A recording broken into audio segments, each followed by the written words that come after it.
modinha dizer que só havia tralha nas adaptações de quadrinhos para live action antes da estreia de Blade, o Caçador de Vampiros, em 1998. E de fato, a ficha corrida é imensa. Aço com Shaquille O'Neal, Liga da Justiça da América, Supergirl, Geração X de 96, Nick Fury com David Hasselhoff, Howard o Pato, Quarteto Fantástico do Roger Corman, Juiz Dredd com Stallone. Poxa, bastante tralha! Mas houve muita coisa boa e marcante que infelizmente foi contrabalanceada por fiascos. Tanto Batman quanto Superman tiveram 2 filmes iniciais de sucesso, seguidos por outros 2 mais fracos. As séries da Mulher Maravilha e do Flash começaram envolventes e empolgantes, mas terminaram mais fraquinhas. O Homem-Aranha Paspalho de 1979 foi superado com folga pela versão japonesa, que inaugurou os robôs gigantes entre heróis japoneses. O Hulk dos filmes televisivos ridículos foi a sequência de uma boa série dramática. As Tartarugas Ninja estrearam no cinema numa boa pegada de filme de gangue, mas terminaram com produções infantis bobalhões. E ainda há os títulos que têm seus fãs devotados e críticos ranzinzas, como Flash Gordon,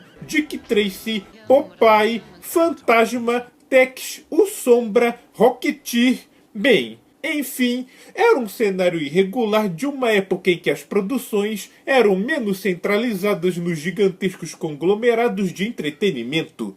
Mas entre tantos altos e baixos, um personagem teve uma trajetória mais estável por ser sempre esculhambado em todas as suas adaptações, numa avacalhação quebrada apenas nos tempos mais recentes do fenômeno da Marvel nos cinemas. Esse personagem é o Capitão América.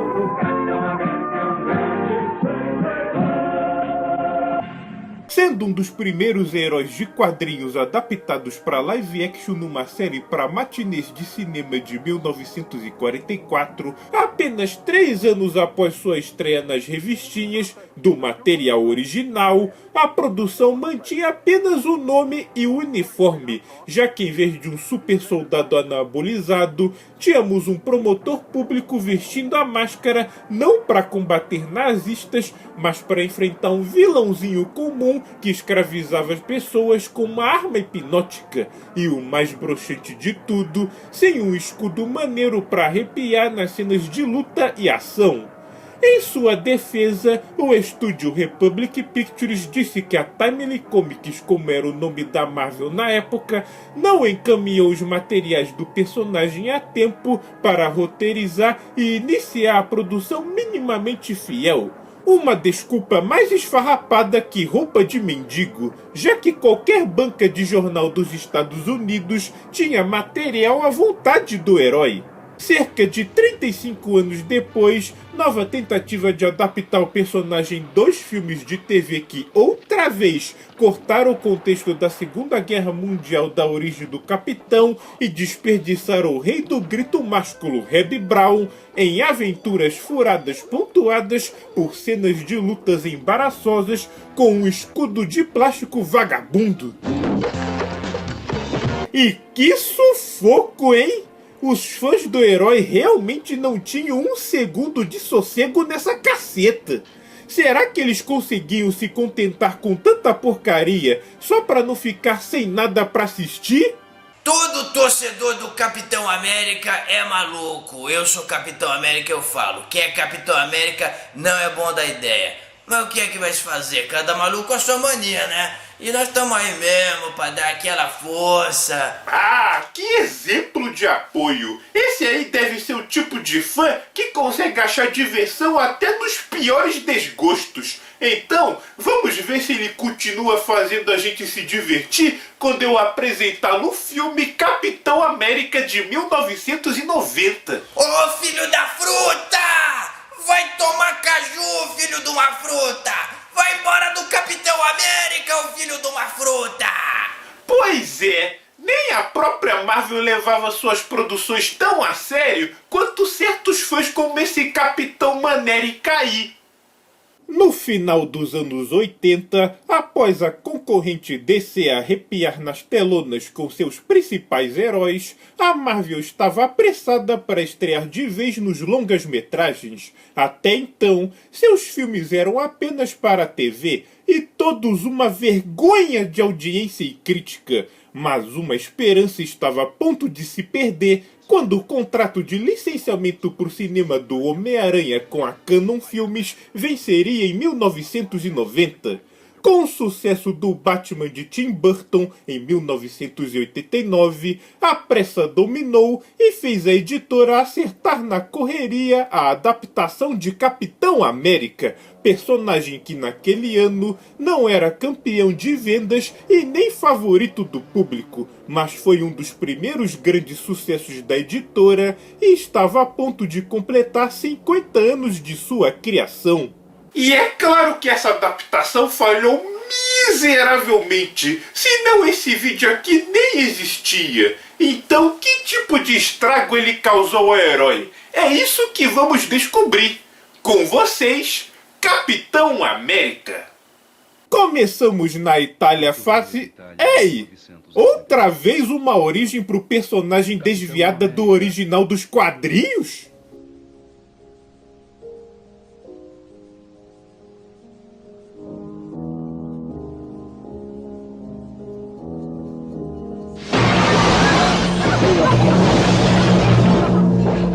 Valentões invadindo uma casa em um momento familiar pacífico.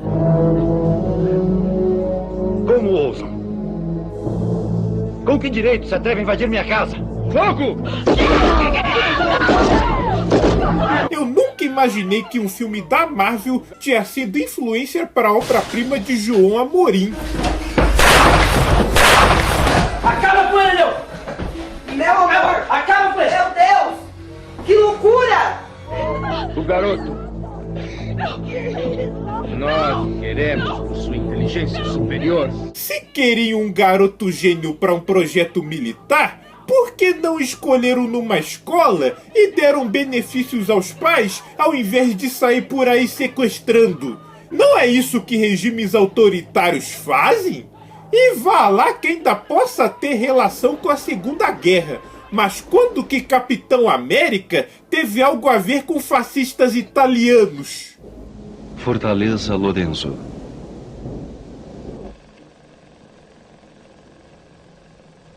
Ei! Por mais amiguinhos que fossem, os fascistas não fariam intercâmbio de tecnologia com os nazistas, muito menos se fosse criação de super soldados. Observem, senhores, que o mesmo rato foi transformado por um processo secreto. Agora é 2 vezes mais forte e 2 vezes mais inteligente. E o soro do super soldado ainda transforma a cobaia num chupa-cabra? Não! Vocês não podem fazer isso! O experimento assusta tanto a cientista responsável pelo projeto que ela tá fora.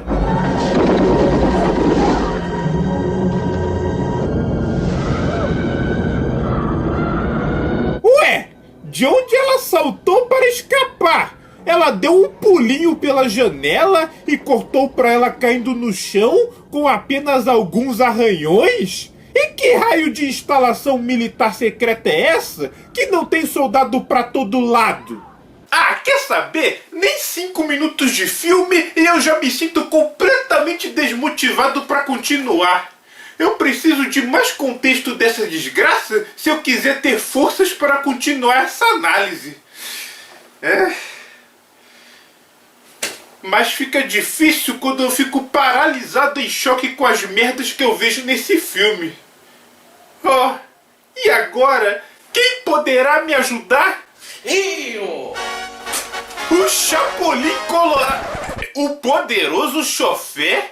Giacomo, por acaso você veio devido ao meu pedido de contexto ou devido às referências à Itália no filme? Nenhum nem outro, Belo. Eu vim defender o estúdio que fez esse filme porque ele produziu meus filmes favoritos e eu não vou deixar eles serem alvo de especulações maldosas. Ah, que conveniente pro meu vídeo. Então conta aí pra nós. Agora há pouco você chegou a mencionar a Canon Filmes na quase adaptação cinematográfica do Homem-Aranha.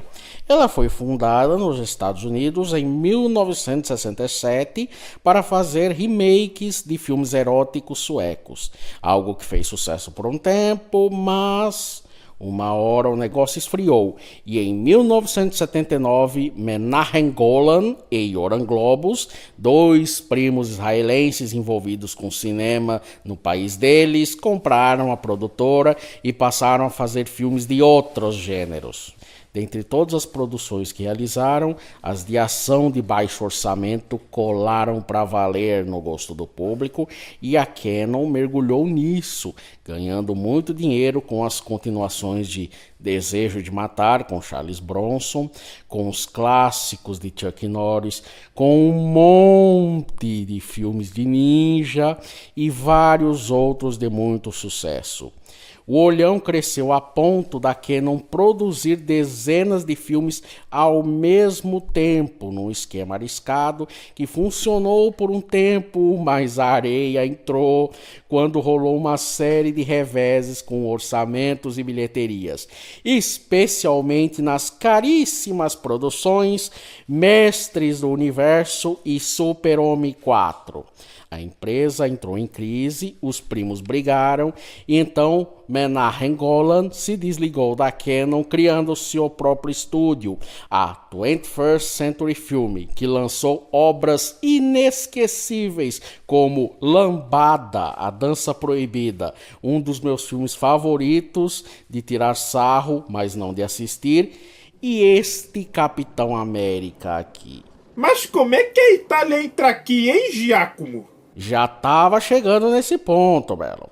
Traumatizado com o fracasso das produções de super-heróis e também meio descapitalizado, Menahem voltou às origens com produções de orçamento curto, mas buscando cumprir minimamente a relação da origem do personagem com a Europa e se amparar com algum nível de qualidade.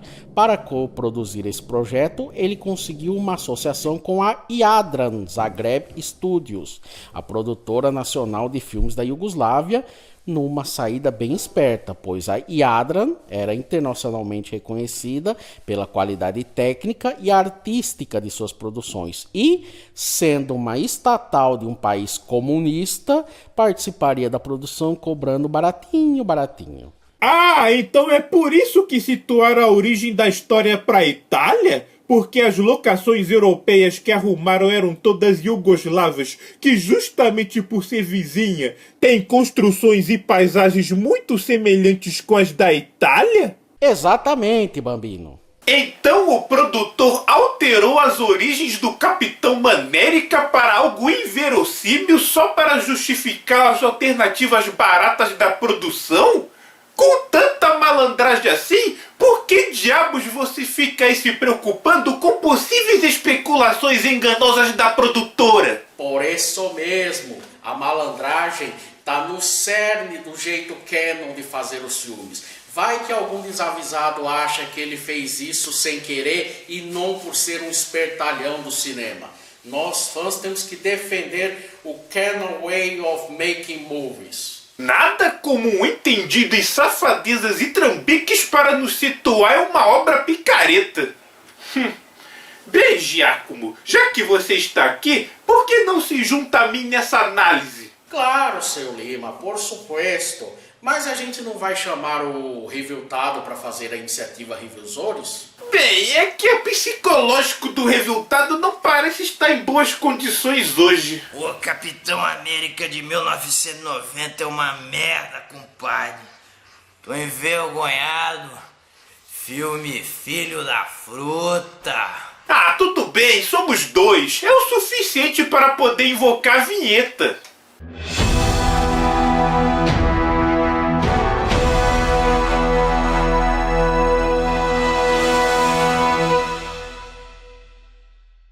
Alguns anos depois, já nos Estados Unidos... Doutora Vaselli, a cientista que escapou da Itália, aperfeiçoou um processo que faz um garoto com defeitos congênitos tornar-se tão rápido e forte quanto um atleta. Hitler já tem uma versão desse super soldado, um garoto italiano chamado Caveira Vermelha. Teremos um regimento desse tipo de homem e já encontramos o nosso primeiro voluntário na Califórnia. Seu nome é Steve Rogers. E não só a origem do projeto mudou de local, como o herói também. Steve Rogers, que nas HQs é um garoto nova-iorquino, aqui é da Califórnia e também não é um fracote anêmico. Aí já não entra na conta do produtor, mas da Marvel, que cortou a ideia do diretor de usar 2 atores pro papel, assim como era com Bill Bixby e Lou Ferrigno lá no Incrível Hulk. Para usar apenas um que tivesse uma figura que pudesse se encaixar tanto no magrelo quanto no bombado, chegaram em Matt Salinger, filho de J.D. Salinger, autor do clássico moderno da literatura americana, O Apanhador no Campo de Centeio, famoso também por viver recluso após a fama alcançada com seu livro. E que depois de ver seu filho nesse filme, deve ter achado mais uma desculpa para continuar isolado. Steve Rogers se despede da família e namorada antes de ir para o experimento em outra besteirada da adaptação. No original, Steve não tem família ou namorada, justamente para uma eventual falha ou baixa na guerra não afetar tantas pessoas. Se esse aqui morrer, um monte de gente vai ficar órfã. Vai ver, é mais uma coisa que este filme influenciou Obrigado a Matar, do João Amorim, pois o herói catarinense acaba sua aventura largado no mundo, justamente como deveria ser o Capitão América aqui. Comecem a infusão.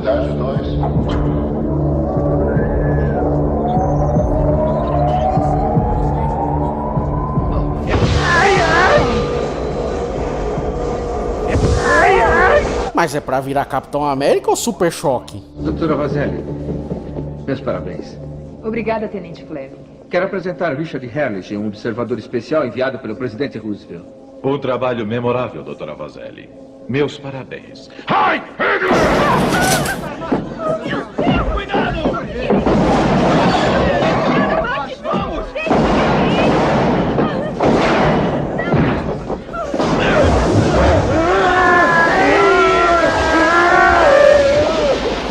Depois do João Amorim, agora essa deixa da Festa da Uva. Esse filme parece que foi realmente influente entre personalidades catarinenses, hein? Capitão América se recupera e é logo mandado para uma missão. Assim, na lata, não tem treinamento, vai no improviso mesmo. E nem processo de criação do uniforme do escudo, porque o exército americano já devia ter um carnavalesco para fazer a fantasia e adereços para os seus super soldados.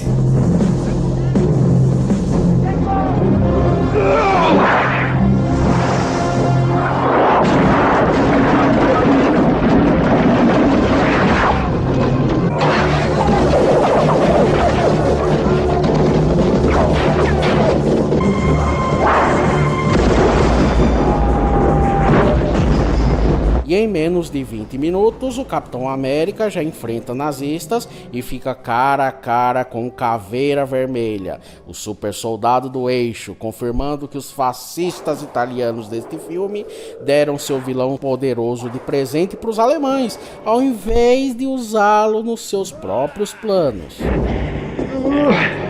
Ah, um americano. Bem na hora que preciso melhorar meu inglês.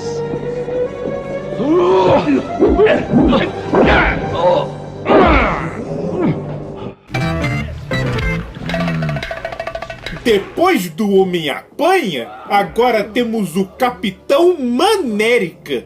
Mal consegue dar uma bofetada e é derrotado miseravelmente logo na sua primeira missão. Isso que dá ser despachado pro teatro de guerra sem treinamento. Mas há que se dizer que os nazistas pareciam já estar esperando pelo Capitão América. A chegada dele não surpreendeu ninguém e, para completar a humilhação, ele é preso a um míssil com o alvo nos Estados Unidos, sendo que Londres ou Moscou estaria muito mais perto. Espere! Ouça-me, não há tempo, voador.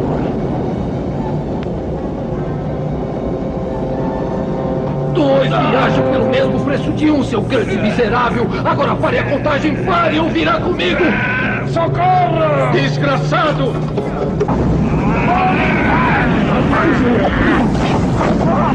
Santa manericagem! O Caveira Vermelha preferiu cortar a própria mão em vez da do inimigo? Acho que o soro do super soldado afeta a inteligência, assim como os anabolizantes da vida real. Enquanto isso, nos Estados Unidos, conhecemos um garotinho que está com sua família em Washington e deseja tanto ver o presidente que escapa de madrugada para tirar fotos da Casa Branca. Vá lá que seja uma fissura de criança, mas para perder o sono com isso, ele deve ser o guri mais chato do mundo. Tá bom que ele consegue ver o Capitão América num míssil a várias centenas de metros de distância, se esforçando para desviá-lo da Casa Branca, só se ele tiver a visão telescópica do Super-Homem. E o herói só conseguiu desviar o míssil bem em cima do alvo depois de horas e horas sobrevoando o Oceano Atlântico.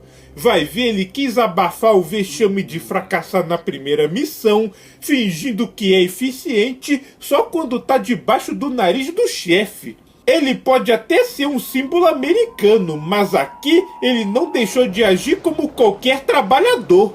O míssil com o capitão cai no Alasca, na região do Círculo Polar Ártico, prendendo-o numa geleira. E de volta à sua cidade, o garotinho conta o que testemunhou ao amigo gordinho. Ainda bem que eu sou seu amigo. Sabe por que não se feriu, não sabe? Por quê? Porque eu lhe emprestei meu decodificador do Capitão Meia-Noite. Estava com ele, não estava? Sim, estava. Ele usava máscara? Sim, era azul com um A branco nela. É, muito interessante, Tom. Nossa, isso dará uma bela história pro jornal da escola. Ah, vá pro inferno que o guri conseguiu tirar uma foto com um zoom tão próximo que pegou a silhueta da cabeça do capitão. A câmera dele não tinha lente pra isso. Passam-se 47 anos e o garotinho chato perseverou na sua chatice, virou presidente com a plataforma de defesa do meio ambiente e redução do orçamento militar. Posicionamento que incomoda um general que resolve conspirar contra o mandatário. Quando eu era conhecido como Caveira Vermelha, minha vida estava em ruínas. Vocês, cavalheiros, me ajudaram. Portanto, como posso ajudar vocês? Eu soube que enfrentam uma ameaça do presidente americano. E como vocês já perceberam, rolou agora outra adaptação forçada da solução de ambientar a origem do vilão na Itália. Décadas depois, o Caveira Vermelha fez plástica e, de líder de uma organização terrorista que busca conquistar o mundo nas HQs, virou um mercenário que vende seus serviços sujos para poderosos desonestos no estilo mafiosão elegante, como era o estereótipo dos italianos nos anos 80. Só faltava ele torcer por Nápoles e ser amigo do Maradona, Belo. Mas como nunca fui motorista de um sujeito com cara de borracha escolar usada, não asseguro a comprovação de minha piada. De todo modo, diante das circunstâncias, sugiro deixarmos de lado o nome Caveira Vermelha e passarmos a chamá-lo de Dom Caveirone. Eu só quero saber quando vamos matar aquele filho da mãe e como. Nós não vamos matá-lo. Não vamos? Não. Assassinato não valeria a pena. Posso sugerir que, ao invés de matar Kimball, nós o controlemos usando um implante cerebral que inventei. E ele fará tudo o que queremos. Enquanto isso, os cientistas encontram o Capitão América na geleira, que acorda de seu sono e vai embora. É tanta determinação que nem para perguntar quem são aquelas pessoas e onde ele está, ele faz. O presidente fica sabendo da descoberta do capitão e, ao invés de mandar a CIA, o FBI ou o Pentágono ir atrás disso, ele manda o seu amigo de infância gordinho averiguar o fato. E ele continua gordinho, mas agora é um dono de jornal. Olha, tudo bem que ele era amigo de infância, mas falar de um segredo militar como a localização de um super soldado desaparecido para um civil dono de veiculação de comunicação é pra lá de xarope. Mas no universo desse filme, a coisa é tão esculhambada que o vilão também já fica sabendo da descoberta. É ele. Quem, papai? Capitão América. Ele deve estar querendo me deter. Posso contar com minha filha para cuidar disto para mim? Mas é claro que sim. Desde quando esse vilão consegue ser mercenário ou mafioso? Ele não tem capangas para mandar fazer serviço? Vai ver, ele quer deixar de pagar pensão, seu Lima. E, respondendo nossa pergunta, se o soro do super soldado afeta a inteligência, Capitão América comprova que sim, já que decide voltar para os Estados Unidos, atravessando o Canadá a pé, desprezando o fato de que, sendo uma super arma militar, conseguiria facilmente um transporte que se reportasse a alguma autoridade. O mais impressionante é que apenas com um único relato de avistamento no jornal, a filha do Dom Caveirone encontra o Capitão América no meio dessa densa e enorme floresta.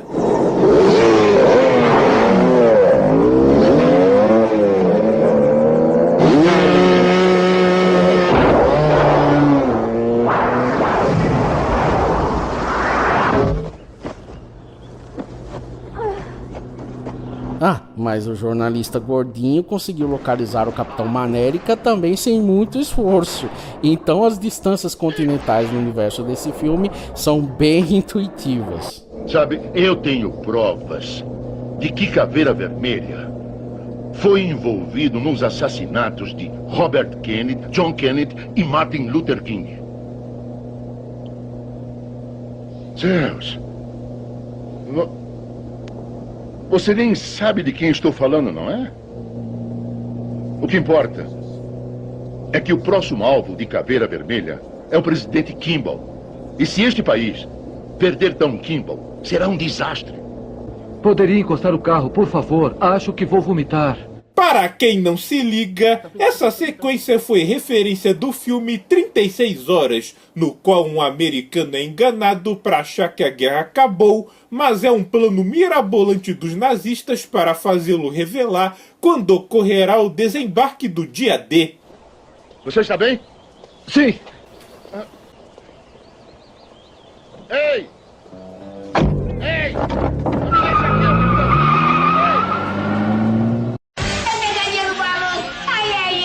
Não é a inteligência que o soro do super soldado encurta. Na verdade, ele faz a idade mental voltar para os 14 anos. Isso porque, supostamente, ele poderia aproveitar suas capacidades físicas mais avançadas para tomar o carro na marra em vez de fazer pegadinha. Algo que já seria muito embaraçoso de qualquer maneira. América volta para Califórnia, obviamente encontrando tudo diferente do que ele lembra, inclusive sua antiga namorada, agora uma senhora casada e com uma filha adulta. Mas o chocante é ela ficar surpresa com isso, já que todo mundo sabia do seu retorno através dos jornais.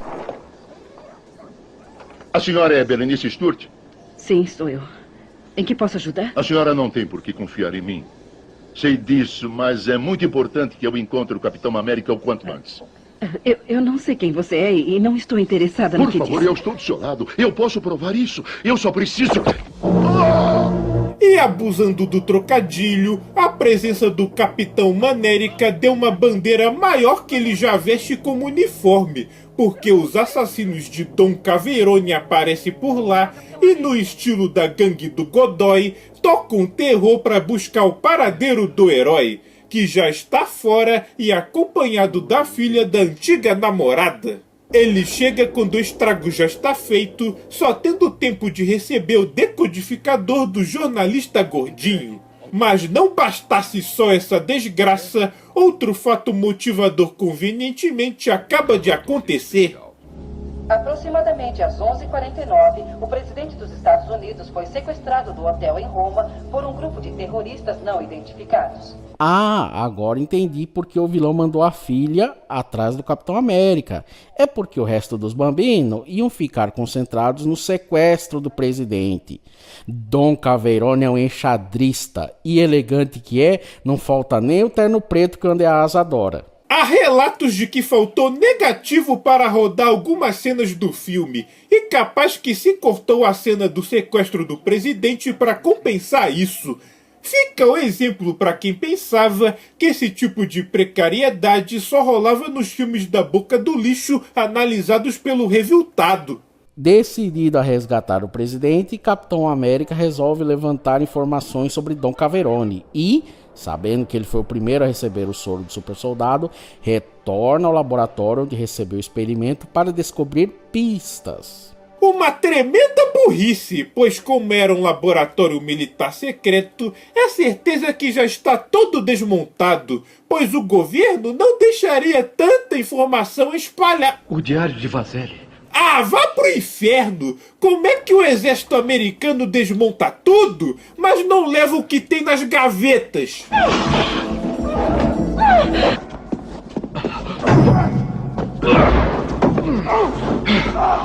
Onde está ele? Onde está o Caveira Vermelha? Eu não sei de nada. Nenhum de nós sabe. Recebemos nossas ordens da filha do Caveira Vermelha.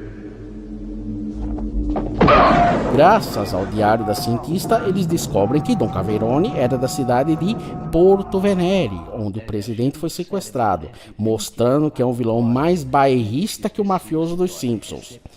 Capitão América chega com a filha da finada ex-namorada, mas, preocupado com a segurança da moça, ele resolve lançar mão de um sortilégio. Sharon, pode encostar o carro, por favor? Acho que vou vomitar.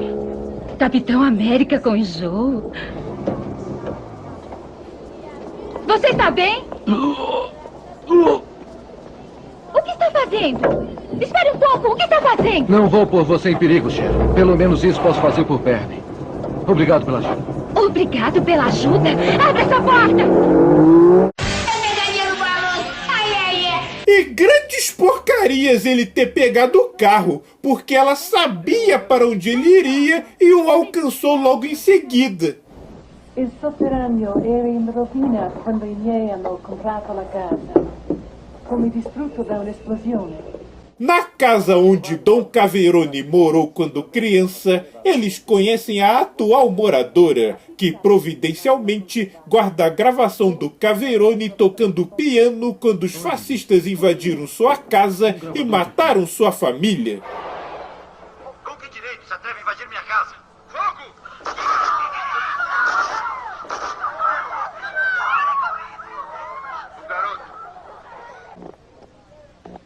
Pode tocar de novo? Claro, senhor. Como se colocar um gravadorzinho portátil fosse gravar decentemente esse áudio. Já tá falso porque esses aparelhos antigões que gravavam em fio de arame tinham um som bem feio e muito menos nítido que o que ouvimos aí. Abaixo!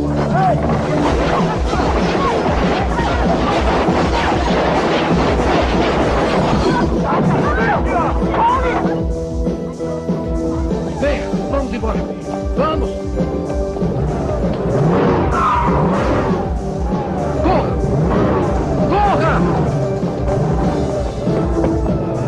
Por sorte, o carro que os persegue deve estar com alguma pane, pois não consegue alcançar a dupla fugindo a pé.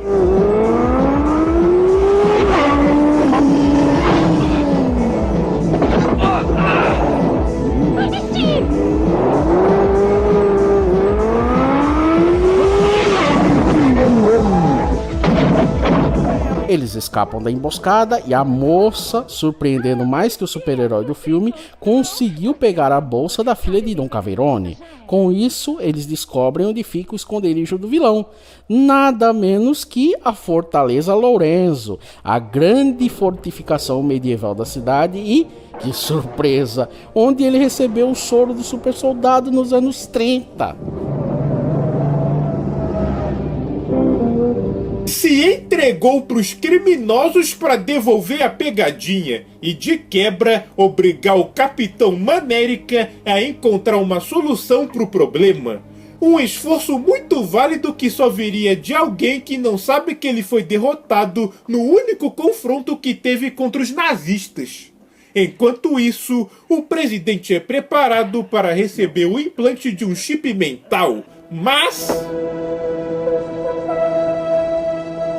faltando 15 minutos para o filme acabar, temos enfim o herói em ação de uniforme. Já acabou. Precisa mesmo de mim para seu plano, não é?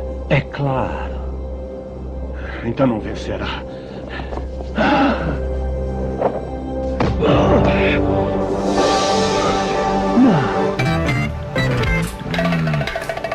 Ternáqueo, como que é a chance do presidente perceber que o Capitão América está escalando, pular e cair exatamente naquele ponto para ser seguro pelo capitão, hein, Belo? Vá lá que as conveniências sempre fizeram parte dos quadrinhos, mas aqui saímos do pretenso realismo dos quadrinhos de herói para cair na sorte esculhambada do Gastão, primo do Pato Donald.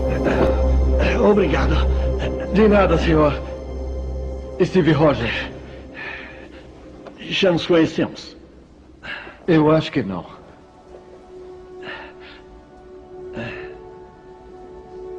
Quer dizer, o senhor era o garotinho?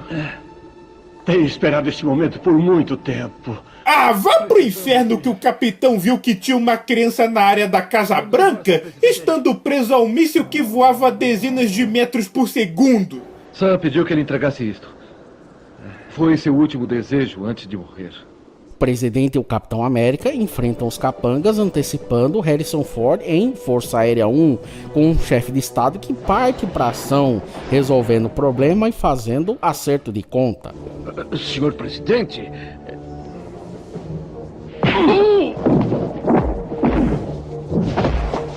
E mostrando a inutilidade da garota de se fazer prisioneira, ela é usada como refém apenas para precisar se resgatar na confusão. Agora temos o duelo final entre os personagens que resolvem suas diferenças numa luta absolutamente nada empolgante. E cabe comentar que aquela coisa de Don Caverone ter uma das mãos decepadas não fez diferença nenhuma na trama. Além de, é claro, um herói quase tão lento quanto João Amorim, que perde a oportunidade de deitar o vilão na porrada e, mais preocupado em manter a assinatura do que salvar vidas, prefere esperar o escudo em vez de impedir o vilão de pegar a arma. Mas Don Caverone mostra ser um paspalho à altura, e ao invés de aproveitar que o herói não acertou com o escudo e fuzilá-lo, prefere sair correndo que nem uma galinha assustada.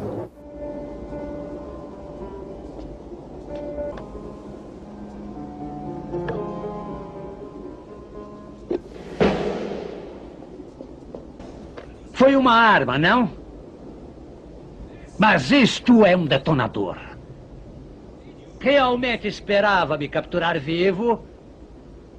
E quanto a megatons, o engenho ao qual este aparelho está ligado é fichinha. Ah, tinha que ter um momento do vilão explicando o plano bem na hora de executá-lo. Ao menos nisso foram fiéis aos quadrinhos. Quem iria imaginar que a influência para a personalidade de supervilões viria de um personagem da Praça é Nossa? Eu sou aquele cara que gosta das coisas muito bem explicadinhas, nos seus mínimos detalhes, mas prossiga!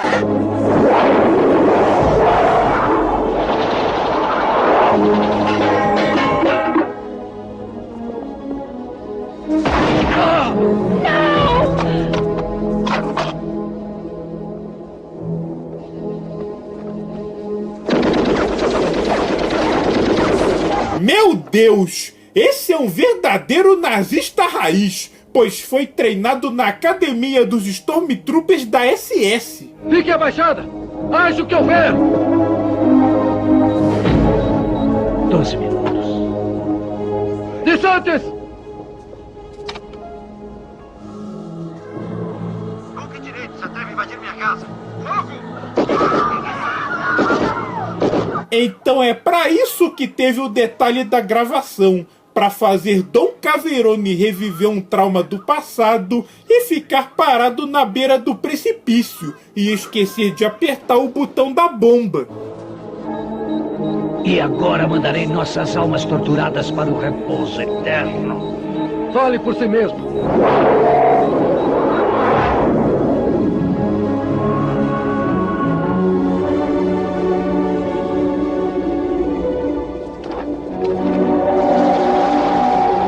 Cabeça erguida.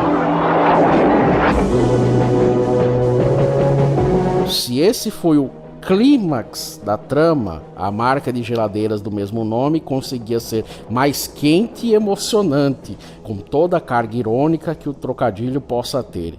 E como era de se esperar, o reforço chega quando ninguém mais precisa e termina com Capitão América em pose clássica, fundindo com a de um desenho do personagem só para dizer pro fã: olha, tá igualzinho, viu, Belo?